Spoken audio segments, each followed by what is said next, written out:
आशा करता हूं आप सब बहुत अच्छे होंगे। मेरा नाम है सिद्धांत अग्निहोत्री। स्टडी ग्लोस पे आपका बहुत बहुत स्वागत है। बड़ा इंपॉर्टेंट टॉपिक है दोस्तों। पंजाब और हरियाणा नेशनल फूड सिक्योरिटी के लिए बहुत ज़्यादा ज़रूरी हैं, तो बात करेंगे। देखिए, ये जीएस पेपर 3 के लिए बहुत इंपॉर्टेंट है। Economy is a very important subject. आपको ये भी समझना पड़ेगा कि एडिटोरियल्स और करेंट अफेयर्स हमारी वेबसाइट studyglose.com पे आ रहे हैं। आंसर राइटिंग कैसे करनी है एग्जैक्ट उसी फॉर्म में आ रहे हैं, तो वो विजिट करिए। साथ ही साथ आप कोर्सेज अवेल कर सकते हैं, तो हमारी वेबसाइट विजिट करिए। और कल तक ही सेल है, सारे कोर्सेज पे 30% ऑफ है। अल नीनो, पिछले साल अल नीनो था, मैं कई बार बता चुका हूं। अल नीनो क्या होता है अब तो आपको रट गया होगा कि वार्म ओशन करेंट्स वापस पेरू में चले जाते हैं। तो जब ऑस्ट्रेलियन सब कॉन्टिनेंट, इंडियन सब कॉन्टिनेंट से वार्म ओशन करेंट्स पेरू में गए, तो पेरू में बारिश होगी, लेकिन भारत में बारिश नहीं होगी, क्योंकि गर्म पानी हल्का होता है, भाप बनाएगा, भाप बन के ऊपर उड़ेगा, बारिश कराएगा। लेकिन अगर गर्म पानी नहीं होगा, ठंडा पानी होगा, तो बारिश नहीं होगी। तो ये अल नीनो कंडीशन थी जो अब चली गई है। अब ला नीना कंडीशन आ गई है, जिसकी वजह से एक तो हीट वेव्स हमारे खत्म और दूसरी बहुत बढ़िया बारिश होगी। ठीक है, तो उसकी वजह से हमारा आउटपुट जो है वो डिक्लाइन हुआ। लेकिन फिर से आपको बता दूं कि ये जो राज्य है ना, एमएसपी पे अभी जब पूरा फार्मर प्रोटेस्ट था, तो यही राज्य लीड कर रहे थे, पंजाब और हरियाणा, क्योंकि यहां से ही भारत की फूड सिक्योरिटी को बल मिलता है। वीट और राइस, स्पेशली वीट में यही राज्य आगे हैं।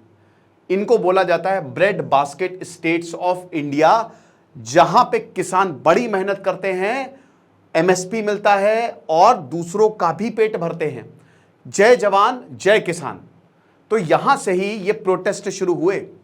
और अगर 2020-21 की बात करें तो 75.5% जो टोटल वीट अभी तक प्रोक्योर्ड हुए हैं ना, that comes from this state. ये राज्यों से आए हैं। देश का 75% वीट, गेहूं यहीं से आया है।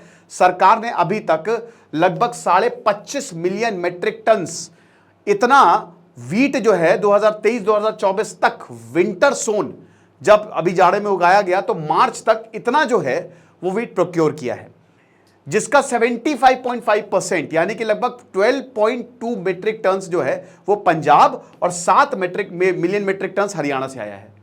तो ये पूरा लगभग कितना हो गया, 19.2। तो इसीलिए इनको क्या बोला जाता है, ब्रेड बास्केट। और इसीलिए लोकसभा इलेक्शन में बहुत जरूरी, और इसीलिए फार्म लॉज जो है वो वापस लिए गए। वरना अगर हरियाणा और पंजाब के किसान बहुत समय तक प्रोटेस्ट करते तो भारत में खेती में बहुत भयानक असर पड़ता। खेती में असर पड़ता तो लोगों पे असर पड़ता, और लोगों पे असर पड़ता तो सरकार पे असर पड़ता, सरकार पे वोट नहीं मिलते। तो यहाँ पे नरेंद्र मोदी ने सारे लॉज वापस ले लिए। हालांकि मैं अभी भी इस व्यू पे हूँ कि उस लॉ में बहुत अच्छी चीज़ें भी थी और कुछ खतरनाक चीज़ें भी थी। तो अगर खतरनाक चीज़ें हटा देते और किसानों से अच्छा कोऑर्डिनेशन होता ना, तो ये लॉ पारित हो सकता था, जो कि बहुत बढ़िया एक अच्छा इवेंट रहता भारत के लिए, क्योंकि इसमें बहुत अच्छी चीज़ें भी थी। ठीक है ना।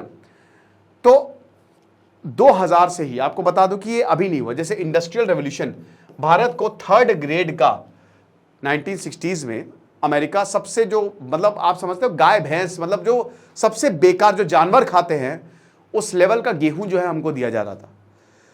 तो भारत ने बोला, भारत पाकिस्तान के साथ वॉर में चला गया 1965।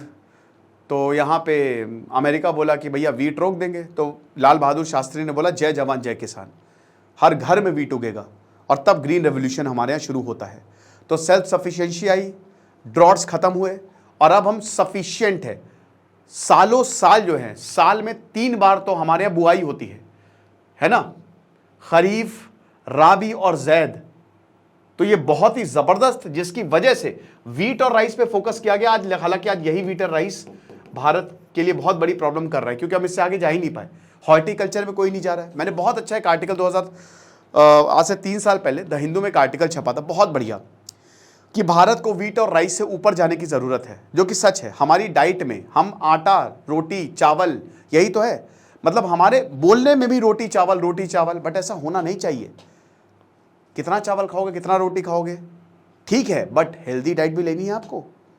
ड्राई फ्रूट्स की बात नहीं होती है, फलों की बात नहीं होती है, सब्जियों की बात नहीं होती है। हॉर्टिकल्चर पे, फ्लोरिकल्चर पे अगर हम बहुत ज़्यादा ध्यान दें तो कमाल हो सकता है। अब हमको व्हीट और राइस से हटना पड़ेगा और चीज़ों पे भी आप एमएसपी लाइए, ताकि किसान उन प्रॉब्लम क्या होती है ना कि अब जैसे इन पे एमएसपी मिलता है तो अब पूरे देश का किसान यही उगा रहे हैं, क्योंकि इस पर तो गारंटीड पैसा मिलना है, बाकियों पे मिलना नहीं है। तो ये एक तो ईटिंग पैटर्न हमारा, और दूसरा किसानों को भी बहुत ज़्यादा फर्क यहाँ मतलब असर यहाँ पे देखने को मिलता है। तो पंजाब और हरियाणा ने 2000 में ही मतलब मिड 2000 में आप समझिए कि 90% से ज़्यादा वीट जो है वो प्रोड्यूस किया था। अब हमारे यहाँ नेशनल फूड सिक्योरिटी एक्ट है 2013 में, पब्लिक डिस्ट्रीब्यूशन सिस्टम है, एफसीआई जो है वो प्रोक्योर करती है मंडियों से और फिर इससे जो है वो लोगों को बांट दिया जाता है। तो ग्रीन रेवोल्यूशन बहुत ही कमाल का रहा। अब ये ग्रीन रेवोल्यूशन बाकी राज्यों में भी गया। सबसे पहले भाई यही शुरुआत इसकी पंजाब हरियाणा से हुई थी, फिर वेस्टर्न यूपी, बिहार, बंगाल, हर जगह जो है ये फैला और सरकार ने इंफ्रास्ट्रक्चर डेवलप किए। और 2010 आते आते आप ये समझिए कि 65% से जो रेशियो जो है वो डिप किया, मतलब सरकार जो खरीद रही थी वो 65% से डिप हो गया। अब ये आप देख सकते हैं कि कितना ज़्यादा वीट प्रोक्योरमेंट रहा है। 2019-20 में आप देखिए 127 और यहाँ हरियाणा 74, ठीक है ना। 2020-21 में 132-84, 2021-22 में 96-41, बाकी आप राज्यों का देखिए, ठीक है। 2022-23 में 121-63, 2023-24 में 122-70। तो आप ये देखिए कि यहाँ पे जो हमारा 70% से ऊपर तो इन राज्यों से ही गया है, बाकी राज्य भी है बट इतना ज़्यादा अगर दोनों राज्यों को मिला दें इतना वो इम्पैक्ट क्रिएट कर ही नहीं पाए हैं। समझ रहे हो, पिछले 3 सालों में क्लाइमेट शॉक्स की वजह से प्रोडक्शन जो है वो रुका। अब यहां पे सीजनल टेम्परेचर बहुत बड़ा, मार्च 2022, हैवी रेनफॉल हम लोग को 2023 मार्च 2023 में देखने को मिली। तो यहां ये मार्च में ही तो आप वीट निकालते हो ना, लेकिन बहुत ज़्यादा बारिश होगी तो प्रॉब्लम बहुत ज़्यादा हुई है।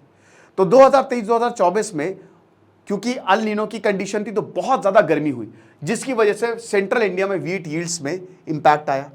इस वजह से और हरियाणा और पंजाब का जो शेयर है वो बढ़ा। बाकी जहां राज्य प्रोड्यूस ही नहीं कर पाए वीट, हरियाणा पंजाब ने वीट प्रोड्यूस किया। विंटर और डिले हो गई, द डिलेड विंटर, जिसकी वजह से बहुत जल्दी फ्लावरिंग हो गई और वेजिटेटिव ग्रोथ जो वीट क्रॉप्स का वेजिटेटिव ग्रोथ था वो कट गया। वो उतना जो टाइम था उससे पहले मैच्योर हो गए, समझ रहे हो, जिसकी वजह से एमपी, गुजरात, महाराष्ट्र और राजस्थान में प्रॉब्लम आई। और इसका फायदा किसको मिला? हरियाणा और पंजाब। पंजाब हरियाणा को हमेशा ही फायदा मिलेगा। पंजाब तो लैंड ऑफ 5 रिवर्स है, जहां पे नदियां बहेंगी वहां पे खेती बहुत मस्त, समझ रहे हो आप। तो वीट प्रोक्योरमेंट अब आप देखिए कितना ज्यादा गिरा, 12.8 और 12.9 मिलियन टन था ये 2019-2020 में, और ये सीधा गिर के कितना आया है, 3 गुना कम, 4.6 मिलियन टन 2020-21 में।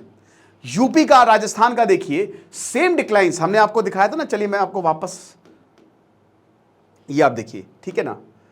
अब आप जैसे एमपी को देखिए, आप एमपी 129 प्रोड्यूस कर रहा है 2019 में, ठीक है, और उसके बाद फिर 128 आया, फिर ये सीधा नीचे गया 46 पे और अभी भी ये 45 पे ही है ना। यूपी में आप आ जाओ, 35 पे था, फिर ये ऊपर गया। अब आप विश्वास नहीं करोगे, ये 35 से सीधा 3.36 लाख टन पे आ गया, इतना कम, और 2.20 पे और नीचे चला गया ये 2022-2023, क्यों? क्लाइमेट शॉक्स की वजह से।